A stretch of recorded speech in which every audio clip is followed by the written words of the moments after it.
And I have to say, whenever I listen to Brendan Fay, it is a moving experience. This is a man filled with passion and belief. And he said so many good things, but one thing really grabbed me when he says every community in this city has their day on the avenue.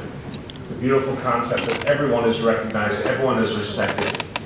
And no community, and I say this with no fear of contradiction, no community has done more to make New York City great. No community for so long has helped build us into the greatest city in the world more than the Irish community. Let's thank each other. Salute your neighbor.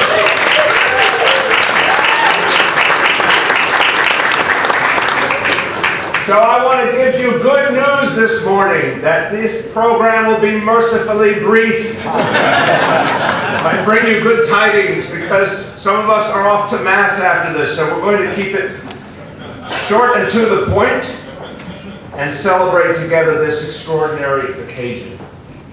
Now, amidst the good news, some sadness because we lost a great New Yorker and a great Irishman, and someone who, as a son of immigrants, never ever forgot where he came from. He was a great labor activist too, and a friend to so many of us, Kevin Lynch. And I ask just for a moment of silence in Kevin's honor.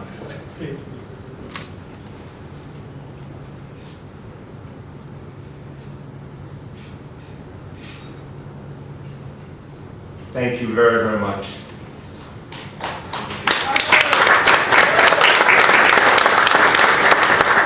So many leaders are here from the Irish American community. So many leaders have joined us from Ireland, which always makes this a very special and wonderful time in our city. And we welcome you and we thank you for your presence. And to all the leaders of this city, we welcome you, appreciate you being here. A special thank you to one of the people who keeps us safe every day, along with 36,000 proud men and women in the NYPD, First Deputy Commissioner of the NYPD, Ben Tucker. Thank you so much.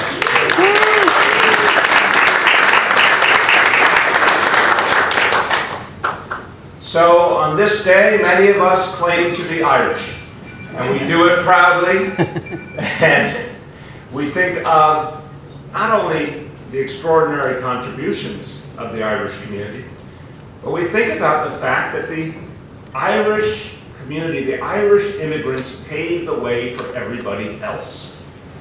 When we think of this as the great city of immigrants, when we think of this as a great nation of immigrants, the first wave, the first group to go through all the challenges, the hopes, the pain, was the Irish community, and changed the city of this nation forever and for better. You could say it was the first Green New Deal. Wanted to make it relevant. So, who were the Irish who came here? They were writers and poets, they were soldiers, they were sandhogs, they were bricklayers, certainly more than a few politicians, and they changed our culture in so many ways. If we appreciate our democracy, it's impossible to value it without understanding the contribution of the Irish who fought for their rights, who fought for a country and a city that would respect everyone, no matter how many tried to exclude them. We know that horrible sentence that we have had passed down from generation to generation. It's something we remember because it was true. No Irish need apply. That happened in this city and this nation for years and years. It is an example of something that was wrong then and that we still have to address today. The Irish were the targets in those times, a century and a half ago. Now new communities are the targets, but the impulse is the same. We have to remember that that idea of turning away people and disrespecting them never works in this country, is not part of the American dream. So there is an Irish phrase that I think very simply states our resolve to never be divided from each other. And it's simply this: no, nay, never. We will continue as a city for everyone, as a nation for everyone, no matter any voice of negativity. We will be the voices of hope. And one of the best ways to do that is to remember those who came before us, to really honor them. Every one of you can think of your parents, your grandparents, great-grandparents, and you have an image in your mind of what they lived and how they fought for a better life for all of us. Let's think of them today. Let's really think of those pictures in our mind and honor each and every one of them. I think of my grandparents who came from Italy. I think of them every single day, because I wouldn't have the honor of standing here before you had it not been for them doing the unthinkable, going from small villages thousands of miles away to come here to make a better life. Each of us has that story in our lives, and we need to honor them today. Let's send up an applause to all our ancestors.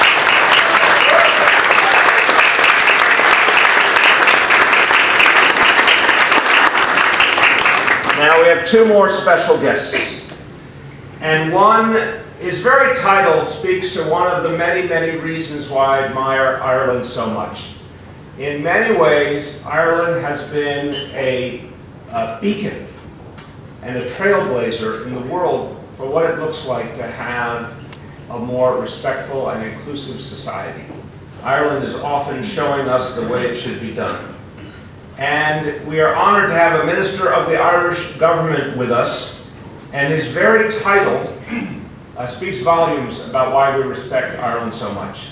So please join me in welcoming the Minister for Justice and Equality, Charles Flanagan.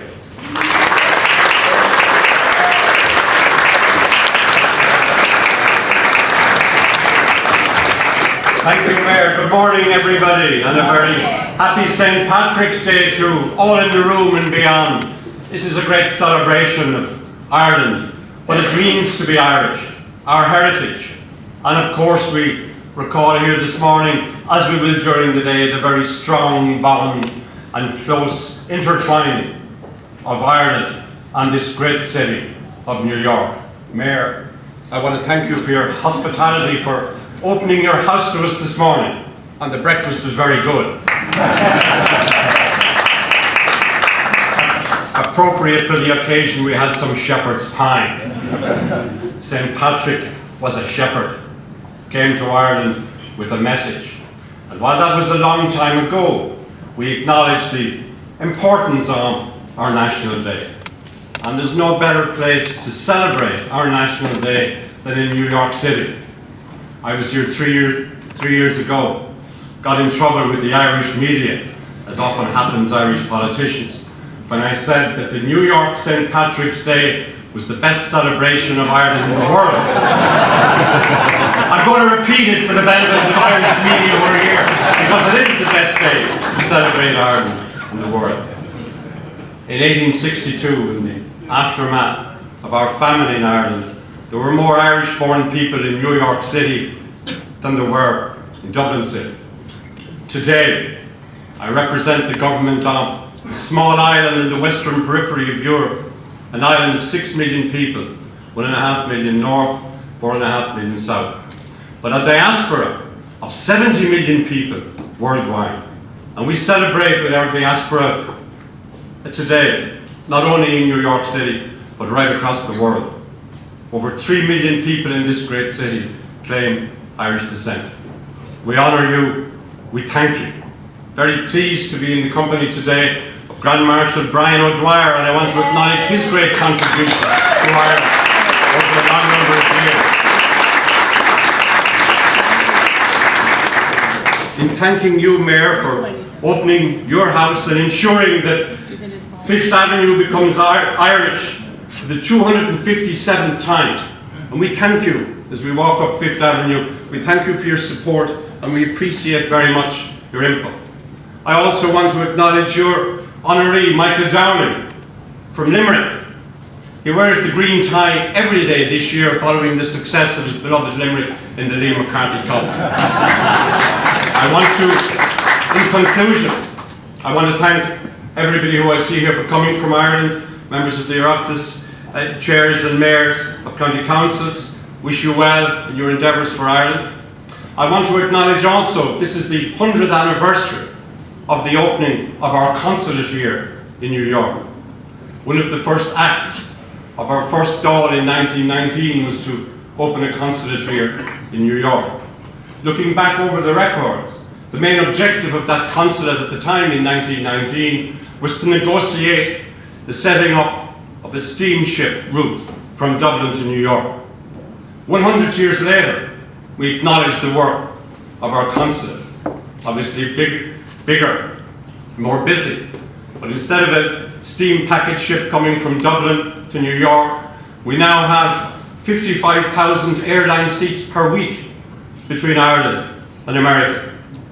I want to acknowledge our consulate, I want to acknowledge Kieran Madden and Emer Freeland.